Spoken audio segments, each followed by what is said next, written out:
जिस प्रकार से भक्ति ज्ञान वैराग्य ताली लेकर के शरद कुमार के सामने भागवत में नृत्य कर रहे हैं, कीर्तन कर रहे हैं, उसी प्रकार से भाव से हम लोग भी तालियों से स्वागत करते हुए संकीर्तन करें।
भागवत भगवान जय।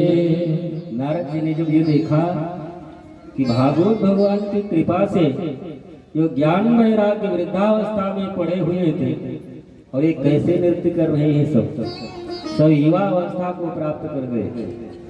इतनी शक्ति इतनी सामर्थ्य है भागवत में।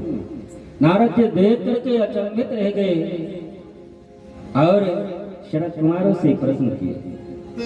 नारद जी ने कहा कि महाराज के विशुद्धयन्ते वदन्तु मह्यम् सप्ताह यज्ञेन कथामयेन। महाराज कैसे कैसे लोगों का कल्याण हो सकता है श्रीमद् भागवत कथा से। शरद कुमारों ने कहा कि ये मत पूछो कि कैसे कैसे लोगों का कल्याण हो सकता है, कैसे कैसे लोगों का तो बात ही मत करिए, सबका कल्याण हो सकता है। ये मान महापाप कृतस्तु सर्वदा।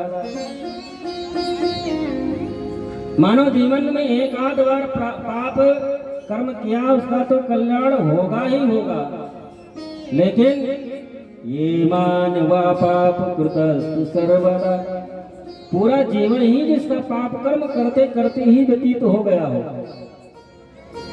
सदा दुराचार व्रता मार्ग, पूरा जीवन ही दुराचार में बीत गया हो, और विमार्ग अपने धर्म का परित्याग करके दूसरे जो धर्म को अपना लिया हो। क्रोधाग्नि दग्धा, जो क्रोध में हमेशा तपता रहता हो। क्रोधाग्नि दग्धा कुटिलश्च कामिनः, जो कुटिल हो, कामी हो। और ऐसे लोग भी यदि सच्चे हृदय से भगवान की शरणागति मान करके भागवत भगवान की शरण में चला जाए तो सप्ताह यज्ञेन कलौ पुनन्ति ते। यदि सच्चे हृदय से सप्ताह श्रीमद् भागवत सप्ताह ज्ञान यज्ञ सम्मिलित होकर के कथा श्रवण कर लेता है तो भले ही पूरे जन्म पूरे जीवन में पाप कर्म ही किया हो, उसका भी कल्याण निश्चित रूप में हो जाता है। और महाराज सत्य हीना पितृमात्र दोषका, जो कभी जीवन में सत्य ना बोला हो, सत्य से विरक्त रहा हो, और जो माता पिता का अनादर करने वाला हो, क्योंकि माता पिता के अनादर जैसा पाप कर्म इस धरातल पर दूसरा नहीं है। माता पिता का अनादर करने वाला यदि है, वो भी यदि सप्ताह ज्ञान महायज्ञ में सम्मिलित होकर के यदि 7 दिन बैठ करके सच्चे हृदय से श्रीमद् भागवत कथा को श्रवण कर लेता है तो उसका भी उद्धार हो जाता है। नारद ने कहा क्या ऐसा हुआ है? क्या ऐसा? शरद कुमार ने कहा हाँ, एक इतिहास में तुमको सुनाता है, ऐसा हुआ है। आत्मदेव पुरे तस्मिन् सर्ववेद विशारदाः, एक आत्मदेव नाम के ब्राह्मण थे जो बहुत बड़े धर्मात्मा, चारों वेदों के ज्ञाता, चारों तरफ उनका ख्यात नाम। उनकी पत्नी का नाम धुंधली था, लेकिन उनकी पत्नी जो थी बड़ी क्रूर थी। लोकवार्ता रता क्रूरा प्रायश्चो भोजन, जो पत्नी थी इतनी दुष्ट थी, जब तक किसी पड़ोसी से झगड़ा न कर ले तब तक वो पानी नहीं पीती थी। सुबह उठना, सबसे पहले गांव में किसी से जाकर के लड़ाई कर लेना, गाली गलौज कर लेना, फिर अन्य काम में लगना। लेकिन आत्मदेव जी महाराज वेद पुराण शास्त्र का ज्ञान, उनका सम्मान पूरा क्षेत्र गांव किया करता था। लेकिन आत्मदेव जी महाराज जो भी अपने हाथ से कोई वृक्ष लगाते हो कभी फल नहीं देता। यहाँ तक यदि गौ माता को द्वार पर ला करके बांध दिए तो गौ माता बछड़ा नहीं देती। घर में तुलसी लगाते हैं, तुलसी का वृक्ष अपने आप सूख जाता है। आत्मदेव जी महाराज एक दिन रात में बैठे हुए थे, बड़ी गलानी हुई तो ये लोगों का कल्याण करता हूँ, लेकिन क्या हमारे बाद में हमारे कुल खानदान को कोई पितृ तर्पण देने वाला नहीं रहेगा? मैं करूं क्या? और इतनी गलानी हुई कि आत्महत्या करने को तैयार हुए। लेकिन आत्मदेव जी ज्ञानी थे, मन में विचार करने लगे कि आत्महत्या जैसा इस संसार में कोई दूसरा पाप कर्म ही नहीं है। आत्महत्या जैसा पाप कर्म इस तीनों लोगों में इतना बड़ा पाप कर्म ही नहीं है। शास्त्र में बताया गया है कि आत्महत्या करने वाले के शरीर को जो जलाता है उसको भी पाप लगता है। आत्महत्या करने वाले के शरीर को जलाना नहीं चाहिए, जलाने के लिए जो उसके अंत्येष्टि में जाते हैं उसको भी पाप लगता है, वो इतना बड़ा पापी हो जाता है। करना क्या चाहिए? शास्त्र में लिखा है आत्महत्या करने वाले के पैर में रस्सी बांधो और उसके जहां पर आत्महत्या किया है वहां से उस रस्सी से घसीटते हुए शमशान घाट तक लेकर के जाओ और उसके जो शरीर है रगड़ से पूरी जो समाप्त हो जाए, केवल जो अस्थि मात्र बचे तो उसको जलाना चाहिए। आत्मदेव जी ने मन में विचार किया कि आत्महत्या जैसा कोई पाप कर्म नहीं, वो कर नहीं सकता, करूं क्या? जंगल में निकल गए, सरोवर के किनारे बैठ गए। कोई जंगली जीव आएंगे और प्रसाद बना पा जाएंगे, हमको पाप ही नहीं लगेगा। सरोवर के किनारे बैठे हुए थे। एक सन्यासी महात्मा उधर से निकल रहे थे। सन्यासी महात्मा ने ब्राह्मण देवता को उदास देखा, पास में आए। सन्यासी महात्मा ने कहा, ब्राह्मण देवता कथम रोदिष्य विप्रत्वम काते चिंता बलीयसे। ब्राह्मण देवता आपको कौन सी चिंता है, इस सरोवर के किनारे बैठ करके क्यों रोदन कर रहे हो। आत्मदेव जी महाराज ने कहा कि महाराज चौथा पर आ गया, घर में कोई संतान नहीं है, यहाँ तक मैं अपने हाथ से कोई वृक्ष लगाता हूँ, वृक्ष फल भी नहीं देता। महाराज कोई उपाय आप बताएं जिससे हमारे घर में संतान हो सके। वो तो महात्मा थे। महात्मा ने कहा कि ब्राह्मण देवता ये बताओ, क्या संतान से होने से ही सुख मिलता है।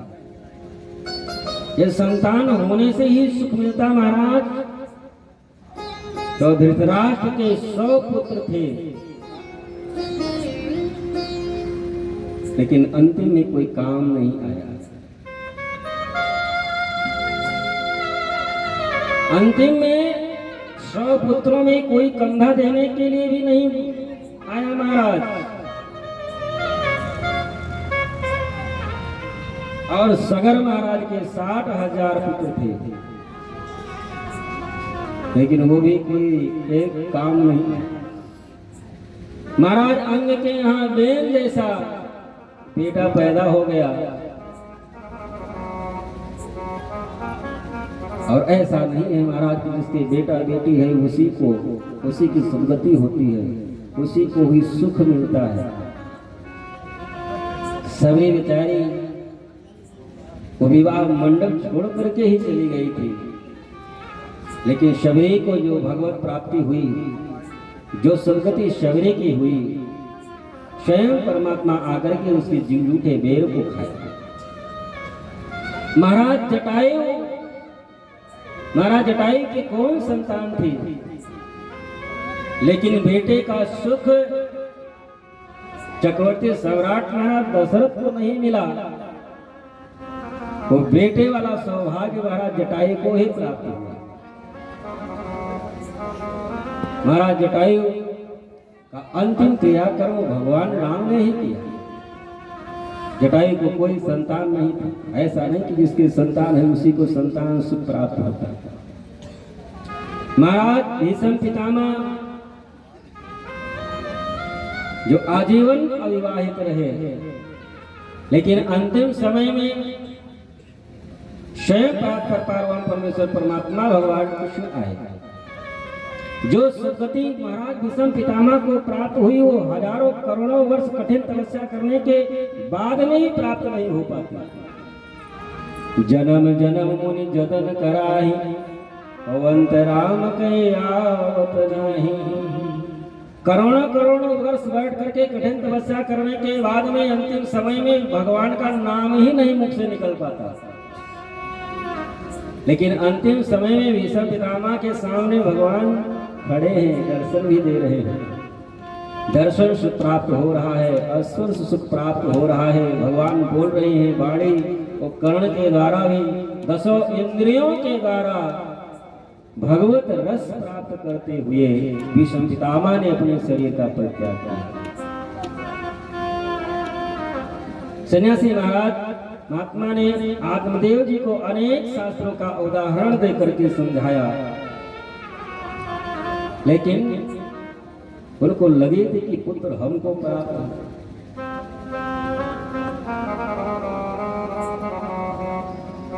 आत्मदेव जी ने कहा कि महाराज ये जो आप हमको ज्ञान दे रहे हैं, ये ज्ञान हमको भी है, लेकिन इस समय जो हमको कष्ट है, उस कष्ट का निवारण केवल पुत्र प्राप्ति के द्वारा ही हो सकता है। सन्यासी महाराज ने ध्यान धर करके देखा। सन्यासी ने आत्मदेव जी से कहा कि आपको एक जन्म की बात आप कर रहे हैं, इस जन्म की। सत जन्म पुत्रो नैव च, आपको 7 जन्मों तक पुत्र नहीं होगा। महाराज आप एक जन्म की बात कर रहे हैं, रो रहे हैं। आत्मदेव जी ने कहा कि महाराज हमको इसी जन्म में पुत्र चाहिए, और हमको पता है कि संतों में वो शक्ति, वो सामर्थ्य होती है कि जिस कार्य को भगवान नहीं कर सकते वो कार्य संत कर सकते। हमको पूर्ण विश्वास है। और महाराज यदि आप हमारे कार्य को पूर्ण न किए तो मैं आपके ही सामने अपने प्राणों का परित्याग करूंगा और आपको ब्राह्मण हत्या लग जाएगा। सन्यासी महाराज के मन में विचार करने लगे, कहाँ मैं जा रहा था, कहाँ इस ब्राह्मण के चक्कर में फंस गया। एक फल दिए, एक फल ले जाकर के अपनी पत्नी को खिला दिया। फल के फलस्वरूप सुंदर पुत्र रत्न की प्राप्ति होगी। वो लेकर के आया, अपनी पत्नी धुंधली को दिया। धुंधली ने कहा ये क्या है? फल है, महात्मा ने दिया, खाने से पुत्र होगा। धुंधली मन में विचार करने लगी कि क्या बेटा बेटी फल खाने से भी होते हैं। अनेक प्रकार से तर्क वितर्क करती है। यदि फल खा लिए, मान लीजिए संत ने कहा फल खाने से बेटा होगा, फल खा लिए गर्भ रह गया तो गर्भ रहने से भोजन भी कम हो जाएगा, शरीर कमजोर हो जाएगी, गांव में कहीं आग लगे तो भाग नहीं पाओगे, जल करके राख हो जाओगे। और यदि मान लीजिए किसी तरह से बालक पैदा भी हो गया तो लालने पालने दुखम प्रसूतायाश्च वर्तते, तो उसके लालन पालन में भी 4-5 वर्ष तक बड़ा मेहनत करना पड़ेगा। 4-5 साल के बाद में ही वो कहीं बड़ा होगा तो उससे फुर्सत होगा।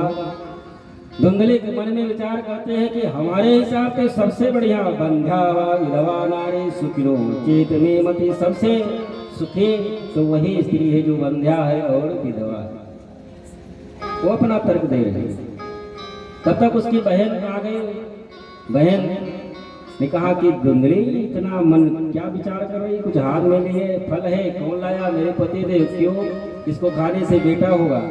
लेकिन उसकी बहन मन में विचार करने लगी, इस घर में जब बेटा हो गया तो इसका जो धन हमको मिलने वाला है कैसे मिलेगा। धुंधली की बहन ने कहा कि बहन एक काम कर, एक फल खाने से बेटा बेटी थोड़ी ना होते हैं, यदि इस फल का परीक्षा ही करना है, दरवाजे पर गाय माता बनी है, गाय को खिला दे, और मैं इस समय गर्भवती हूँ, हमको जो बेटा पैदा होगा वो मैं ला करके तुमको दे दूंगी, उसके बदले में कुछ हमको धन दे देगा। धुंधली ने कहा बहन ये बात आपने सही कही, ये बच्चा पालन पोषण गर्भ धारण ये सब कष्ट से हमको छुटकारा भी मिल जाएगा, बेटा भी मिल जाएगा। बात पक्की होगी। वो गर्भ धारण का करने लगे और समय आने पर उसकी बहन का बेटा हुआ, वो लाकर के धुंधली को दे दी। और धुंधली ने अपने से ही थाली बजाई। आत्मदेव जी महाराज समझ गए घर में बेटा हुआ, बड़े खुश हुए, ब्राह्मण को बुलाए, वेद मंत्र उच्चारण हुआ, दान किए, और गौ माता को जो फल खिलाया गया था उसके फल स्वरूप गौ माता को एक सुंदर पुत्र रत्न की प्राप्ति हुई। दोनों बालक बड़े होने लगे, थोड़े बड़े हुए, नामकरण संस्कार आत्मदेव जी ने किया। गौ माता से उत्पन्न होने के कारण उस जो गौ माता से उत्पन्न हुआ बालक था उसका कान गौ माता जैसा था, इसलिए आत्मदेव जी महाराज ने उस बेटे का नाम गोकर्ण रखा। अपने बेटे का नाम करण संस्कार जब बारी आई नामकरण करने लगे, आत्मदेव जी ने कहा कि हमारा नाम आत्मदेव, हमारे बेटे का नाम परमात्मदेव होना चाहिए। धुंधली ने कहा एक बात बताओ पंडित जी, इसको 9 महीने तक किसने गर्भ में धारण किया, तुमने कि हमने? आत्मदेव जी ने कहा नहीं आपने। तो जब 9 महीने तक गर्भ धारण प्रसव का कष्ट हमेशा, तो इसका नाम हमारे नाम से जोड़ करके ही रखना पड़ेगा। पंडित जी ने कहा ठीक है, आपका नाम धुंधली और आपके बेटे का नाम धुंधकारी। दोनों बेटों का नामकरण संस्कार हुआ। गोकर्णा पंडितो ज्ञानी धुंधकारी महाखला। गोकर्ण जी महाराज संत की प्रसाद से जन्म हुआ था। महान पंडित ज्ञानी हुए, वेद पुराण शास्त्र का अध्ययन करके जंगल में चले गए भगवान का भजन करने के लिए। और गोकर्ण जो था बहुत बड़ा दुष्ट दुराचारी निकला। छोटे छोटे बच्चों के साथ में खेलते हुए बच्चों को ले जा करके कुएं में डाल देता, तालाब में डाल देता। चारों तरफ पंडित जी की बदनामी होने लगी। चारों तरफ से शिकायत आने लगे और आत्मदेव जी मन में विचार करने लगे कि ऐसे दुष्ट पुत्र का जन्म ही घर में ना होता तो बड़ा अच्छा था। जो लोग आज तक हमारा सम्मान किया करते थे, प्रणाम किया करते थे, आज तो शिकायत लेकर के आ रहे हैं। छोटे छोटे बच्चों को तालाब में ले जाकर के डाल देता है, जुआ खेलता है, शराब पीता है। और ब्राह्मण कुल में जन्म लेने के बाद में शराब पीने जैसा अधर्म कोई नहीं शराब भी पीता है। शास्त्र में ऐसा बताया गया है कि एक वेद को पढ़ने में 12 वर्ष लगते हैं। हमारे ब्राह्मण भाई जरूर सुने, एक वेद को पढ़ने में 12 वर्ष लगते हैं।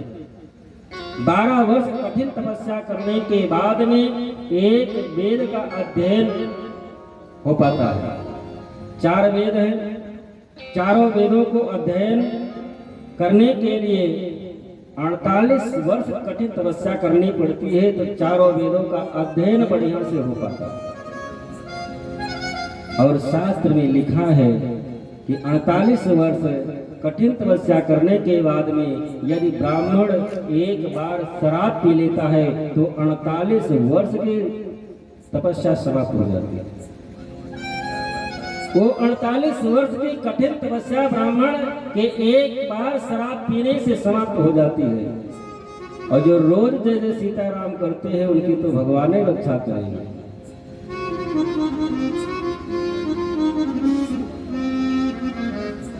आत्मदेव जी मन में विचार करने लगे तो करेगा। आत्मदेव जी रात में बैठ करके सोच रहे थे। रात में गोकर्ण जी आए, अपने पिता को समझाए कि पिताजी आपको जो ये कष्ट है, ये सबसे बड़ा कष्ट का कारण यही है कि देहे स्थिता मांसी रुदरे अभिमतिम तजत्तम छाया सुतां सदा ममता ममतां विमुञ्च अस्यानि संजगृतं क्षणभंग निष्ठां वैराग्यरागिरसिको भक्ति निष्ठा। गोकर्ण जी अपने पिताजी को, आत्मदेव जी को समझाया कि पिताजी आपके हृदय में जो ये कष्ट है, ये आपके हृदय में कष्ट का मुख्य कारण यही है कि आप ये देह जो है, ये शरीर है, इसको आप अपना मान बैठे। ये शरीर से जुड़े हुए सभी रिश्ते नातों को आप अपना मान बैठे और अपना मानने के ही कारण आपको एक कष्ट है कि हमारा बेटा है, हमारी पत्नी है, हमारे रिश्तेदार हैं। पिताजी ये शरीर ही आपका नहीं है। ये शरीर जो जिसका आप अपना मान बैठे हैं, ये शरीर ही आपका नहीं है। ये शरीर कभी एक छोटे से बालक के रूप में था, ये शरीर बढ़ करके युवा अवस्था को प्राप्त हुआ और महाराज युवा अवस्था के बाद में अब ये वृद्ध हो गए। तो कौन ऐसा है वृद्ध होना चाहता? कोई नहीं वृद्ध होना चाहता। सब चाहते हैं हम जवान ही बने रहे। सब चाहते हैं कि हमारे आंख दांत शरीर के जो भी अंग है सब ऐसे ही सुरक्षित बने रहे। तो जब आप ही का है तो आप जैसा चाहे कैसा रखें। जब शरीर आपका है तो आप चाहे इसको युवा बना करके रखें, चाहे बालक बना करके चाहे रखें, चाहे वृद्ध बना करके रखें। यहाँ आपकी है तो आप इसको अपने अनुसार चलाएं, लेकिन अपना नहीं है। ये अपना होता तो अपने अनुसार चलता ना। पिताजी ये आपका शरीर ही आपका नहीं है, तो इस शरीर से जुड़े हुए रिश्ते नाते आपके कैसे हो सकते? ये शरीर ही आपका जब नहीं है तो इस शरीर से जुड़े हुए रिश्ते नाते आपके कैसे हो सकते? और मेन कष्ट जो आपके हृदय में है वो यही है कि हमारा पुत्र, हमारा बेटा नालायक निकल गया, जिसके कारण हमारी चारों तरफ बदनामी हुई।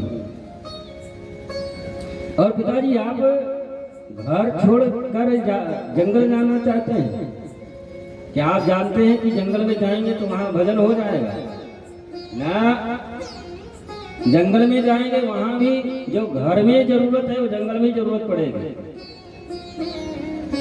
घर में अपना घर है, वहां भी बड़े कुछ कुटिया छानी पड़ेगी। वहाँ भी जंगल में, घर में खाते हैं तो जंगल में जाएंगे तो भूखे थोड़े बैठ के भजन हो पाएगा, भूखे भजन ना हो, वहाँ भी भूखे भजन नहीं हो पाएगा। घर में वस्त्र की जरूरत है, जंगल में जाएंगे वहाँ भी वस्त्र की जरूरत पड़ेगी। ऐसा नहीं है कि घर में भजन नहीं हो पाएगा, घर में रह करके भी आप भजन कर सकते। पिताजी सद गृहस्थ में आश्रम में रहते हुए अपने घर परिवार का पालन पोषण करना, अपने बेटी बेटियों का पढ़ाई लिखाई करवा करके उनको सुयोग्य बनाना, ये आपका धर्म है, करना चाहिए। अपने बच्चों का पालन पोषण करना, अपनी पत्नी का पालन पोषण करना, उनको पढ़ा लिखा करके सुयोग्य बनाना, ये आपका धर्म है। लेकिन उन्हीं में लिप्त हो जाना, अपने आप को ही भूल जाना, ये अधर्म है। अनेक प्रकार से गोकर्ण जी महाराज अपने पिता को समझाते हैं कि पिताजी कि अंतिम समय में कुछ भी साथ जाने वाला नहीं है। अंतिम समय में जो आप कर्म किए हैं, कर्म ही साथ जाएगा। सज धज के जिस दिन, सज धज कर जिस दिन मौत की सहजाती आएगी, सहजाती आएगी।